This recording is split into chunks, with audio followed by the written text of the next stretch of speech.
அனைவருக்கும் வணக்கம். இன்னைக்கு 4 மணி இல்லை 3:30 மணி vlog பார்க்கலாமா? பிரம்ம முகூர்த்த பூஜை தான் பண்ணுறதுக்காக 4 மணிக்கு அலாரம் வச்சுருந்தேன். ஆனால் இன்றைக்கி 3:30 மணிக்கே வந்து தூக்கம் போயிடுச்சு. ஸோ மார்னிங் 3:30 மணிக்கே எழும்பிட்டேன். குளிச்சுட்டு வந்துட்டு ஃபஸ்ட்டாக பால் போட்டுட்டு நெக்ஸ்ட்டு க்ளீனிங் வேலையை வந்து பார்க்க ஸ்டார்ட் பண்ணிட்டேன். 3:30 மணிக்கு எழும்பினால உங்களுக்கு தூக்கமே வராதான் நீங்கள் நினைக்கலாம். நான் சும்மா இருந்தேன்னா தூங்கிடுவேன். ஆனால் நான் சும்மாவே இருக்க மாட்டேன். ஏதாவது ஒரு வேலை வந்து செஞ்சுட்டே தான் இருப்பேன். இன்றைக்கி கிருத்திகை வந்து இருக்கிறனால மார்னிங் வந்து முருகருக்கு பால் வச்சுட்டு நெக்ஸ்ட்டு தான் வந்து சமைச்சு வந்து முருகருக்காக படைக்கிற வந்து வேலையை வந்து பார்க்கணும்.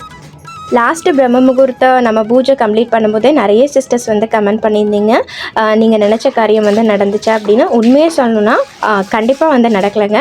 ஏன்னா வந்து ஒவ்வொருத்தங்களுக்கும் ஒவ்வொரு டைம் இருக்கும் இல்லையா, அந்த டைமில் தான் வந்து நடக்கும். ஸோ நமக்கான டைம் வந்து இன்னும் வரலை அப்படின்னு சொல்லி தான் மறுபடியும் நான் வந்து பூஜையை ஸ்டார்ட் பண்ணேன்.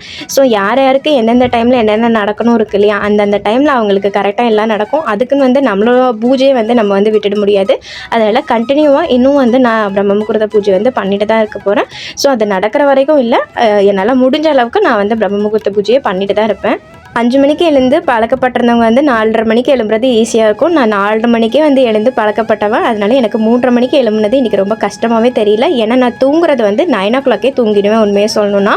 ஸோ வீட்டு வேலைகள் என்ன 7:30 8 மணிக்கு எனக்கு முடிஞ்சிடும். ஸோ அதுக்கப்புறம் வந்து ஈஸியாக வந்து எனக்கு தூக்கம் வந்துடும். ரொம்ப பீஸ்ஃபுல்லாக பூஜையை வந்து முடிச்சுட்டு சமையல் வேலையும் ஈஸியாகவே முடிச்சிட்டேன்.